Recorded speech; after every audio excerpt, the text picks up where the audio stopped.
Welcome to Grit Happens. He's an entrepreneur, an outlier, an overcomer, storyteller, visionary, victor, mentor, father, brother, underdog, and oh, now can I add doctor to that list? Please. You're talking about my husband, Glenn Stearns, and this is Grit Happens. Hey, how you doing, dude? Good morning, honey.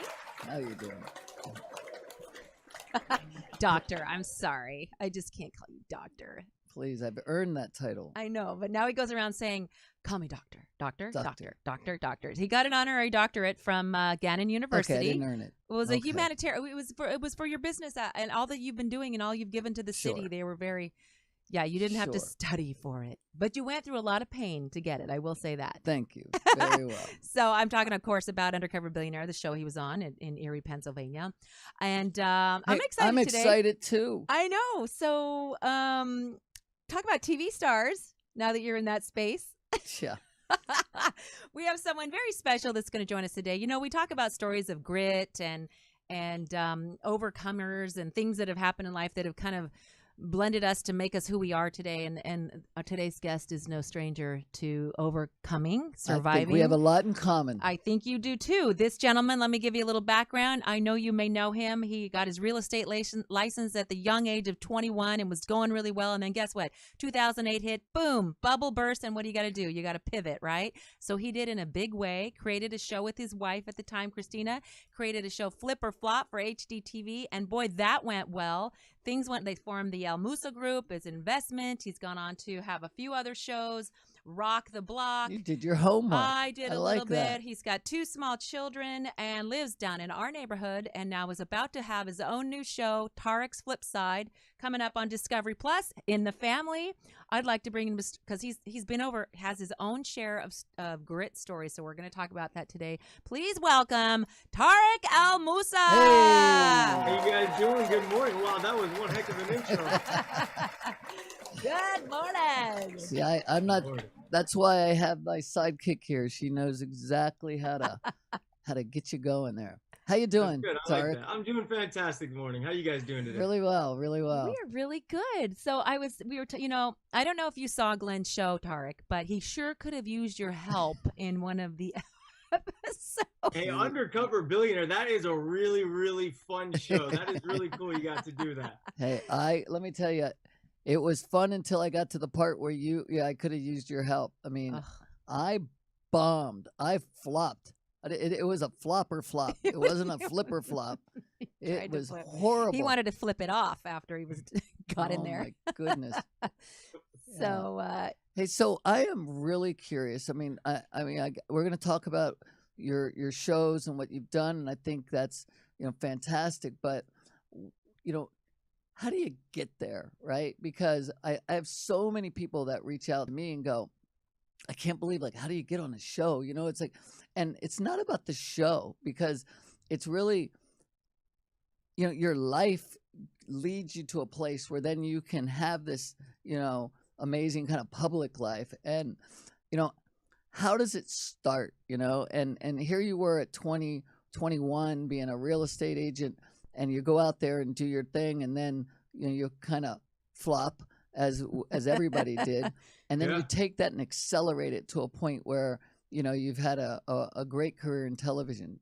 Take us back a little bit. So I'm a guy that has his hand in a million different things. I'm working on 100 projects at a time. And I'm a guy that's always gotten a little bit lucky by taking massive action. So when it comes to TV didn't find me. TV didn't discover me. I didn't show up to a casting.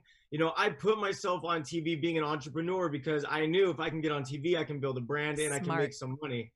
And I actually got the idea to get on TV back in 2010. I went to a real estate convention and I was invited to sit in the very front row because 2 seats opened up. And back then, guys like me, we weren't invited to the front row. Right. That's where all the big players were sitting. Opportunity. Opportunity. I was in the very back, Las Vegas. So I went to the very front row. And, everybody in the front row, those were the 7-figure earners. Those were the big real estate players, and I didn't belong, and at the break, everybody came up to me and my ex-wife, we were young, decent looking, dressed sharp, and they started talking to us. And I met this guy and he told me how he had a local TV show in Palm Springs and he'd go to the grocery store and people would recognize him. And I was like, well, that's pretty cool being famous and all, but do you make any money from it? Right. And he goes, well, yeah, of course, because they see me on the TV, they recognize me, and then they buy and sell with me. And at that exact moment, I was like, man, how do I get on TV? Yeah. So, a few days later, I was sitting at home, and I was living in San Clemente, California at the time.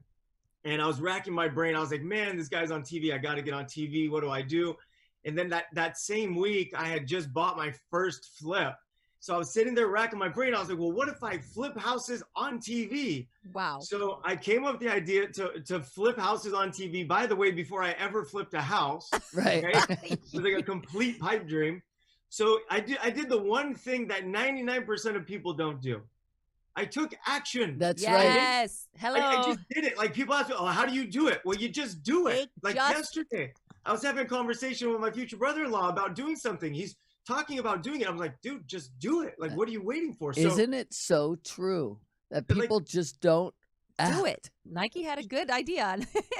I mean, just do it. Like, you want to get on TV? Go on Google and say, how do I get on TV? LA production companies, castings. Like, so I literally went on TV. I Googled LA production companies, and I found the company, Pytown Productions. I sent some pictures. I sent a video.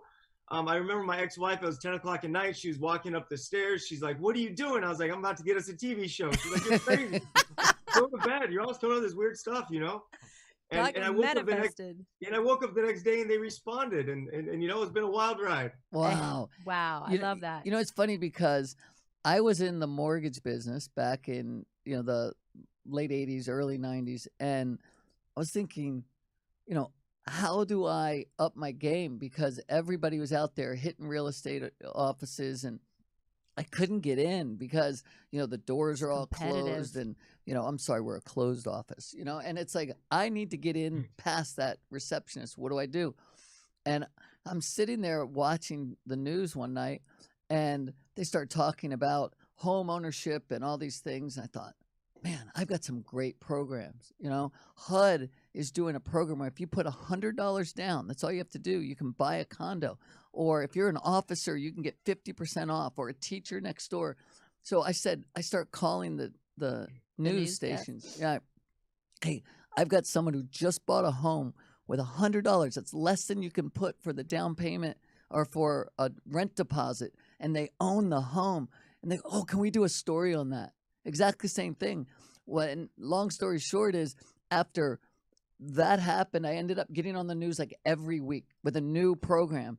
Thousands of people were calling, and they're going, "You're that guy from television, that and powerful exactly medium, same thing. Very powerful medium." And how did you do it? Well, you just did it. Just did it. You just did it. You had an idea, and it actually did it. Most people have an idea, and they just never do it. They think about it a lot. Tarek, what was funny is I would look around at all my friends that were in the mortgage business and go, "Why aren't you doing this? Like, why am I the only guy? I had thousands of opportunities coming in. I couldn't handle it." And I'm thinking, why didn't anybody else do this? And it's like, it's there. Just go do it. To this day, that's it. We're saying this today. What you're saying, just go do it. And people still won't do it. Why? Still do it. You just got to do it. Just take that first step. Life is a game of inches. You just got to keep moving a few inches every day. That's right. That's right. Amen. Wow. So how long did a Flip or Flop run? That was quite a... Man, Flip or Flop is still running. I mean, but like new seasons. Are you still doing new seasons? I mean, this is like the never-ending show. I'm going to film season 10 right now after this, So, so you're doing that and Tarek's Flip side? Yeah. So my two main shows still, I have Flip or Flop on HGTV in its 10th season. I have Flipping 101 on season 2 right now on HGTV. And I just shot more of a short series called Tarek's Flip Side, which is on Discovery Plus. Oh, wow. My gosh. So you must be running out of homes, because I know it's getting tough out there right now. I mean, homes are going so quick. Man, I'm doubling down right now. Our company, we locked up 10 houses next week. I'm hoping to buy or wholesale 300 to 400 houses this year. So I'm looking to double the business, not scale back. Oh, good for you. Good for you. Does he need any wholesale loans? I know a good. We know a good company, Kind Lending. Kind Lending. Hard money loans, I'm in. There you go. Exactly. There you go. So, you've had a very public life. I mean, and with TV comes a very public exposure. Now, suddenly, your personal life is not your own anymore. And Right. obviously, you've been through some challenges in your life. And I'd love to walk a little bit down the road of those challenges. Not only did you Yeah, face health challenges, personal challenges, but you've been a very open book about it. And can we just talk a little bit about how sure. I that mean, happened and what that did for you in your I tell you this, there is nothing like going to an airport or walking through a grocery store and going to the checkout line and seeing your face on every single magazine. You see, ow. I was really famous for making the cover of almost every magazine at the same time for like 2 years.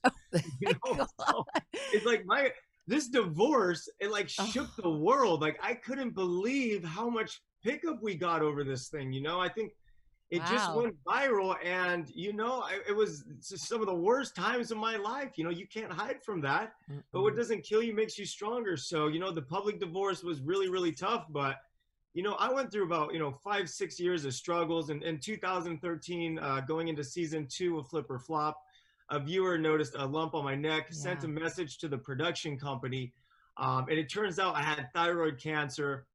So I went to the doctors, I went through more screenings, and then through more screenings, about a month later, we found out I also had testicular cancer. So it was 2013. I was battling 2 cancers. I thought I was going to die. I remember getting a call from the network saying, hey, the show's over. We get it. And I was like, the show is not over. I No. am not quitting. I am not giving up. I have videos of me being pushed into my surgery on my phone, still working with the cap on, So Okay. I was just all in every day until the end. And and then after I got through the cancers, I started doing good for a few months, and then I had a really bad back injury. That took me out for about a year with horrible surgery, with complications, and then right after that, I had my divorce. So I didn't hit rock bottom. Like I went to rock bottom and I put a hole through that rock. I just went to the bottom of the earth. And there were months in my life where I couldn't get out of bed, and I just wasn't living anymore, and I threw in the towel almost because I was so sick and so sad and so depressed. But today I'm healthy, I'm thriving, I'm engaged, my kids are amazing, my career is flourishing, and I owe all of it to never giving up. And that's it. Most people they just quit. You just got to do it, like we said earlier. You got to do it. It's funny because you have parallel stories. I have very parallel stories, but I'm thinking more about a friend of mine who had the perfect life and had never been through adversity, and then when he hit a rough spot, I mean, he crumbled and couldn't get out of bed for a couple of weeks, and the thing is, right, it's like we're never up here forever, or we're never down here forever. It's a series of dots, right? You're either working your way up or you're working your way down, but it's just if you can just figure out, okay, I'm in my hole right now, how am I going to get out of it? Or you know what, I'm at the top right now, and pinch yourself and say, you know what, this is wonderful. It's not going to stay either place. You're not going to stay there, right? And it's all about adapting, changing, and understanding. And so, yeah, I've been there, and I remember that feeling of both the divorce. I remember walking in my house one day, just start crying, going, I'll never, ever feel this low. I've never been, this is rock bottom. And you had small kids too at the same time. And I had small kids too. And the minute I said that, I remember I was in the foyer. I said, I'm at rock bottom. I went, whoa, like there's nowhere to go but up from here. This is exciting. Yeah, and it made me feel like, okay, I'm there. Now let's just figure out how we get the hell out of here, I love it because you're in tune with how you're feeling. So I'm going to give you my example of that similar story. So I was driving around in Newport Beach and just in circles, like literally circles. I didn't want to go home. I was living alone at the time. This was about a year and a half after my separation. I was still crying every day, still depressed, I was still miserable. And I was just driving in circles. And then I started bitching and complaining, and I'm not really that guy. Okay. I'm not a complainer.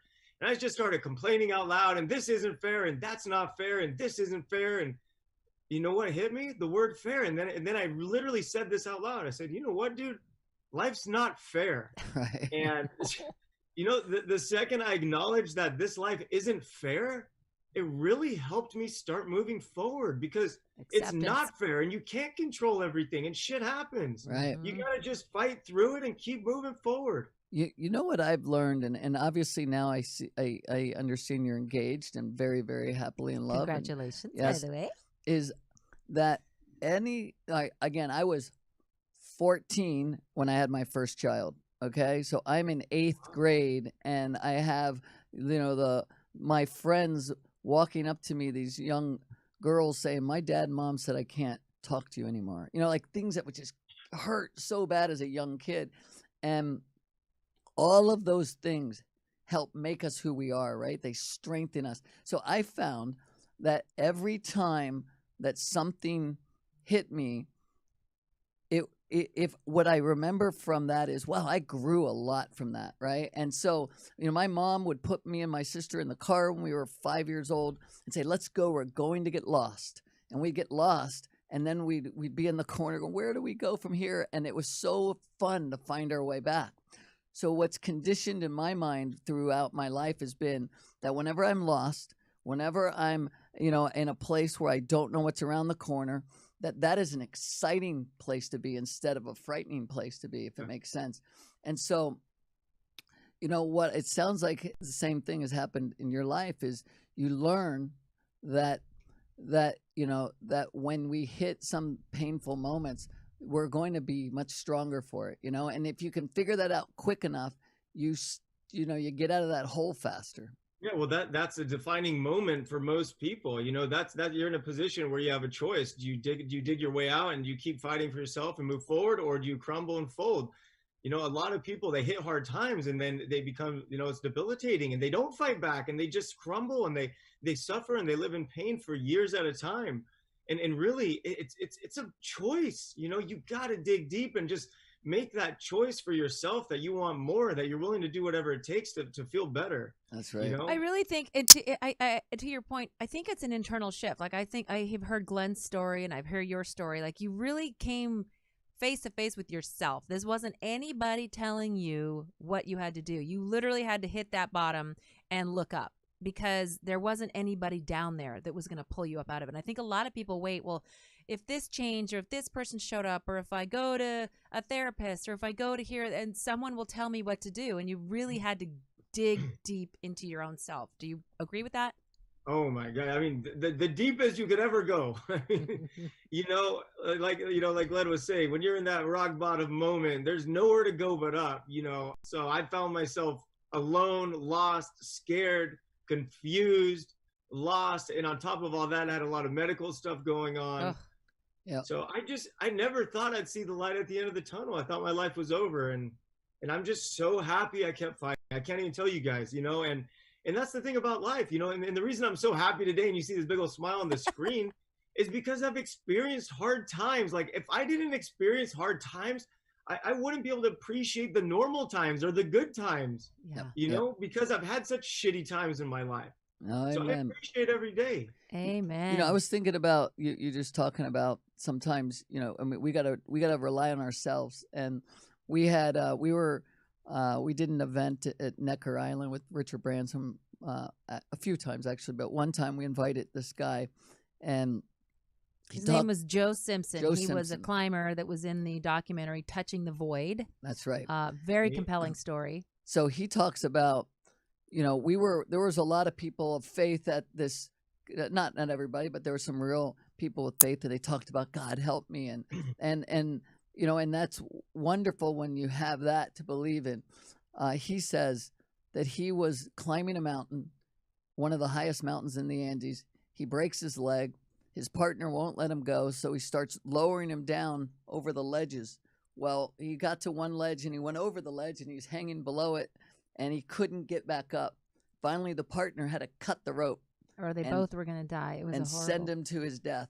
The guy crashes down, and he ends up crashing through the snow into a crevasse, and he's down there, and he says, I don't believe in God. He goes, I'm looking up going, ain't nobody getting me out of this hole but myself. And he figured out how to crawl out of that hole, for 3 days to get himself, help. Yeah, he did. He said, my mom's at home with prayer groups. I know it. Yeah. I'm sure my mom has got all these prayer circles, but I don't believe in God. It's just me down here. And whether you do or you don't, it doesn't have anything to do with that. It's about still you have to take action. Back to what we first talked about, Got it. Yeah, no matter your belief, the action starts with you. So, all right. So now you're invincible. You have a great show. you know, your head's getting big. People are looking at you. They think you're amazing and wonderful. And then reality sets in. Cancer, right? Yeah. It's like, Oh. holy shit. Now it's when the rubber really meets the road. All the other stuff doesn't matter anymore. Tell me what happens the minute you find out about cancer. We'll never forget that moment. I mean, geez. The minute I found out I had thyroid cancer, well, here's how I found out. It was interesting, actually. So I went in, they did a biopsy, came back atypical. They wanted to go in for exploratory surgery.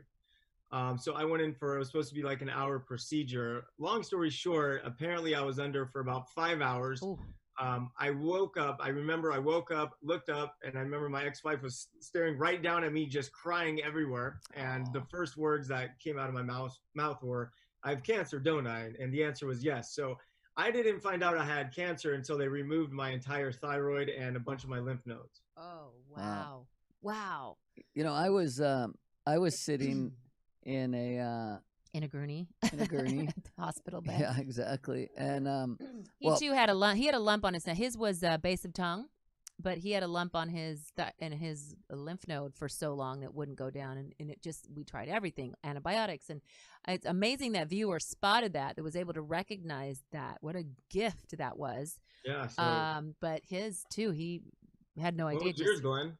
I'm always looking at other people's neck now too, going, "Oh God, he might have cancer." You know, you never know. And but yeah, no, I remember I didn't think about cancer. I didn't know what I had. I felt terrible for a long time, and so we got a recommendation actually from Vice President Cheney. Believe it or not, we're having dinner with him, and Mindy pried out his doctor to come look at me, and so we were over there, and immediately she also saw the thing on my neck, and so why don't I take you across the street right now and let's get a biopsy?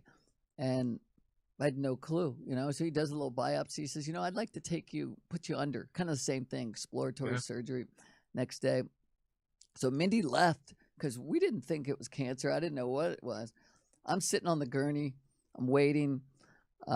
Actually, I was talking to a lady about a book. It's a long story, and I said, I'm going under for about 20 minutes, and I'm going to come out. Can I call you back? And then in walks the doctor, and he says, just what I thought, because he did a needle biopsy. He goes, squamous cell carcinoma.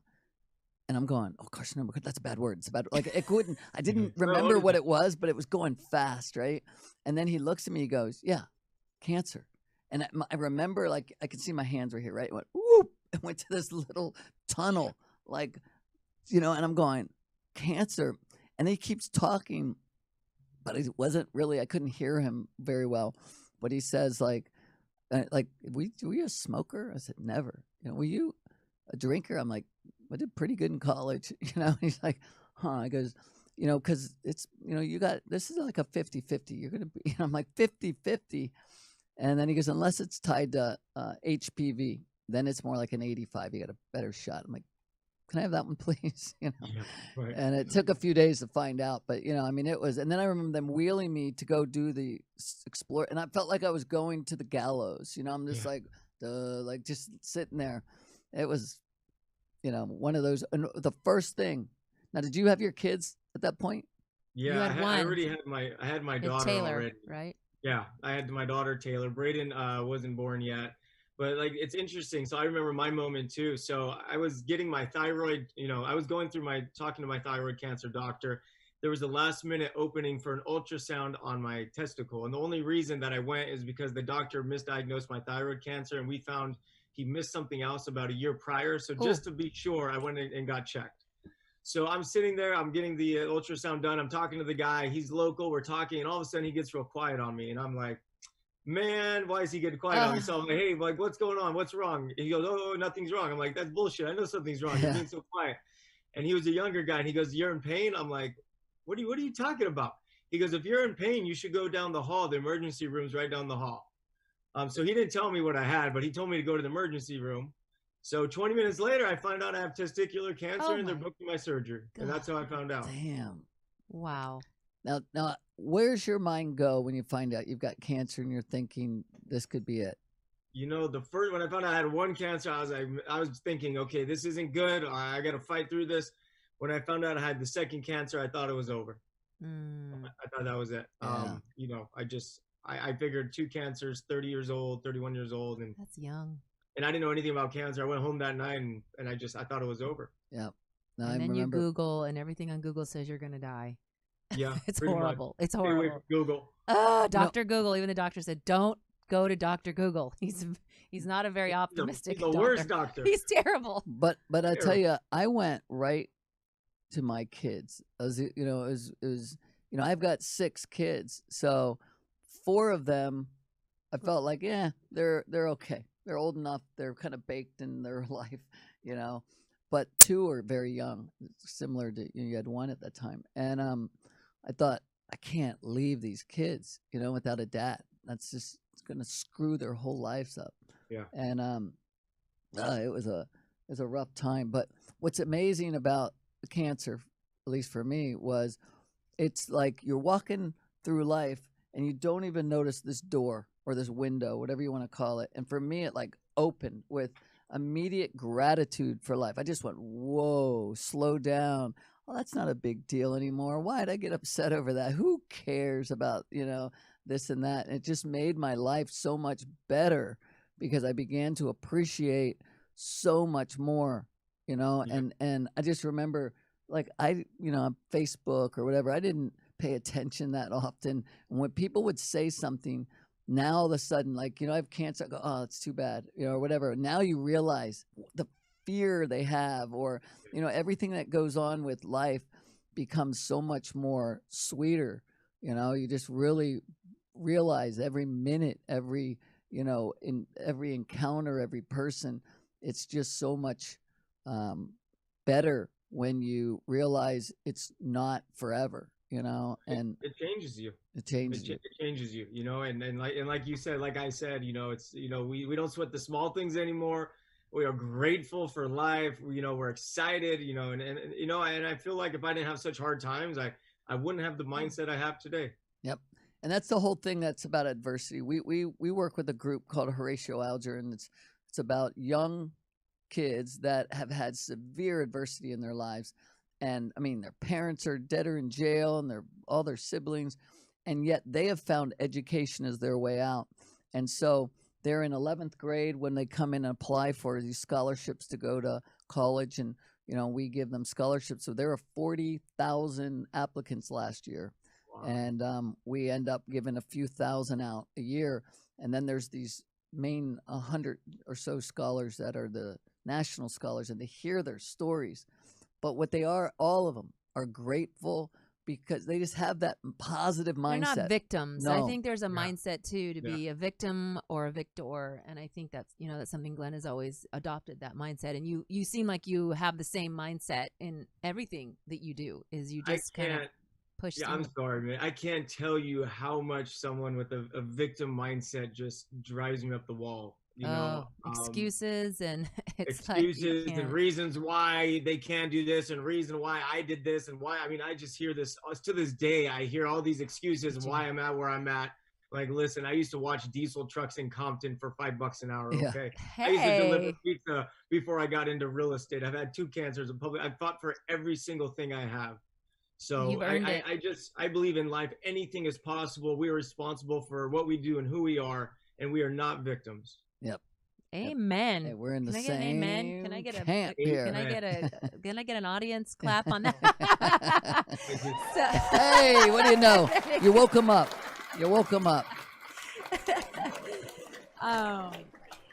You guys have both been through the school of hard knocks. I think that's, and you have a parallel story. You've both had been through the health challenges. You've both been through a divorce with young children. And another thing I think that's an interesting parallel is you continue to work with your ex-wife, and you guys have a very copacetic relationship, raising 2 children together. And Glenn too. I mean, his ex-wife, and we're friends. She traveled around the world with us for a year, and she educated our 2 small kids. And I mean, it's, and I don't know if people do this to you a lot where they go, how do you do that? Like, It all worked we get until this all the time. It all worked until one day we were traveling where they both decided to teach me how to father. No, and then it's over. That day it was over. Yep. They both She and I gang up on him every now and again. They got the bird, and I was gone. I was out of there.